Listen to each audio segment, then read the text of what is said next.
I wanted to take a trip down memory lane here. Okay. This is your first interview with E.T. over 4 decades ago. No way. Can I press play? Yes, please do. Any aspirations to acting that this might be a constant thing for you? No, Why not?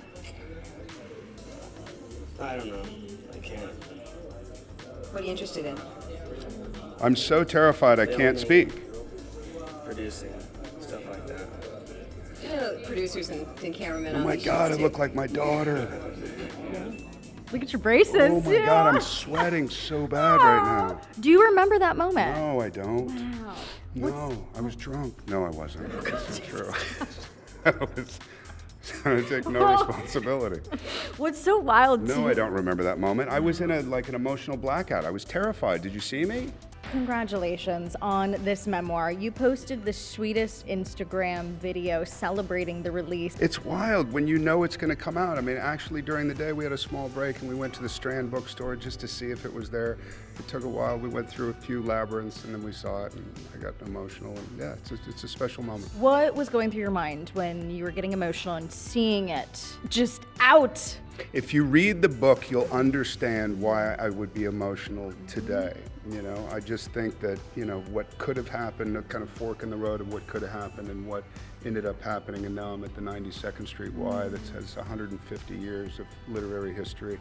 It's pretty special to be here. I think what's so special too about this memoir is not only is it healing for you, but it's also healing for a lot of people who can relate to the family dynamics and just their struggles overall. Was this 200 plus pages of therapy for you? I think what's happened is it's 200 and whatever 40 pages of therapy for everybody else. There's stories that I'm extremely familiar with, I'm okay with, my family's okay with, but the responses that we've been getting today, which you don't know are gonna happen. You know, people, if they call and they go, hey, if the octave goes up, I read your book, it's good. You know there's a problem. You know what I mean? It's like, oh, you didn't like it so much. But people are calling, they've been crying, they've been laughing. Somebody called and said this, what an amazing love letter to your mother. You know, some people laugh, some people, it's an absurdity. I mean, the life that I know that's in this book is absurd to a grand level. And some of that can be emotional, some of it can be fun. You dive into a lot of different topics in this memoir. Is there something that you know? Is there something that you knew you wanted to include but was actually surprisingly hard for you to get down on paper?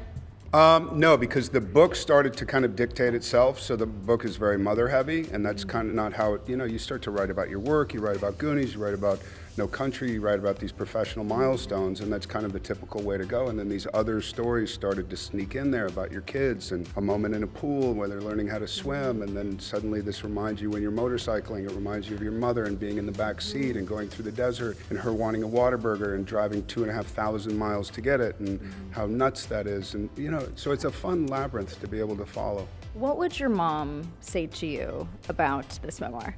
Oh my God, what a question. What would my mom, she'd probably growl in some animalistic way. I don't know. I think she'd be proud. Ultimately, what my mom wanted was for me to win over the cage that she created, that she didn't even know she was creating. So it was a cage of wild animals and chaos and extreme behaviors and all that, and we're okay. Going through this memoir and writing about your childhood and your upbringing, how much of that, when you look back on it, has changed the way that you parent? Because I feel like as a daughter myself, I always look and I say, okay, these are the things I'm not gonna do, and these are the things I'm gonna do. Everybody ends up doing it, and everybody ends up doing the same thing. My daughter's here. You could ask her. I mean, I think I'm a good parent. I think I'm a conscientious parent. I have my 36-year-old, my 31-year-old, my 6-year-old, my 3-year-old. I've been a parent since I was 6 months old. Look at you. Are you listening? I was like, the math on that one? The math on that one doesn't make sense. I'm like, no, I think I'm a decent parent. I'm not going to talk for my kids, but I don't think that I think I'm fun. I think I'm vivid as my mother was, but I don't think I'm as destructive as she could have been, you know, as she happened to be at times. Not all the time, but at times. It's evident in this book how important your children are to you. Do you feel like you have this second lease on life right now and that your children contributed to that? they contributed everything to that. They gave me perspective that I never could have had without them. So yeah, I think that's what, well, when I had my first when I was 20, I'm 56 now, and I have a 3-year-old. So it's for life. And they created themselves, just in their existence, the most amazing life I could ever hope for. I was going to say too, having a 3-year-old and a 6-year-old, I imagine would keep you young and on your toes, huh? Or super tired and old, one or the other. No, I mean it's fun, but it's tiring. It's tiring. They have personalities. They all have very strong personalities. And that's got to be rewarding. What is the most rewarding part of fatherhood for you? Oh, my wife and I get to navigate this whole thing together. It changes every day. I mean, I think that's the bleed over from whatever I write about with my mother. She kept things vivid. And when you have kids around, it's never not vivid. You never know what's coming. It's always unpredictable, but it's always fun, ultimately, if you have the right attitude. And I think I do. What do your older children say to you about this book? Have they read it already? Eden, have you read it? She's read half of it. Look at she left. She's read, I don't know. I don't have a response. My son just sent me a picture of him in the car reading it. I know she's through half of it. I think they're going to take their time and they'll respond when they feel it's right. What do you want people to take away from this memoir? I know it's kind of a loaded question because there's a lot. I think the fact that it's okay to be flawed. You know, it's okay that we're in this very contracted time. We're afraid to move. We're afraid to express ourselves, and I think I was very conscious of that during this time. And I think as I was writing it, it felt like being an exposed nerve. I think afterwards, I kind of worried. When I started doing the Audible, I was about halfway through the Audible, and I go, "Oh my God, what did I do? I have to burn all evidence that this exists."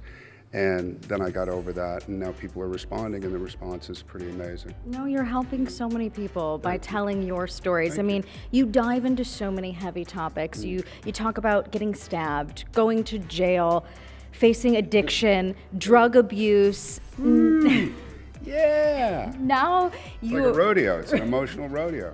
There's a lot in there. It's an emotional rodeo. But how would you describe this era right now for you? This one? Overcoming everything that I just mentioned. I don't know if I've overcome anything. It's just those things have happened. So this is the vignette that exists right now. And like I said, being at the 92nd Street Y and existing from a guy who'd been stabbed in Costa Rica or being in jail, whatever the trials and tribulations of my life have been, I get to experience things like this too. So I feel like I'm hitting the full gamut of experiences. I feel like I've lived many, many, many lives in one life, and I feel grateful for it.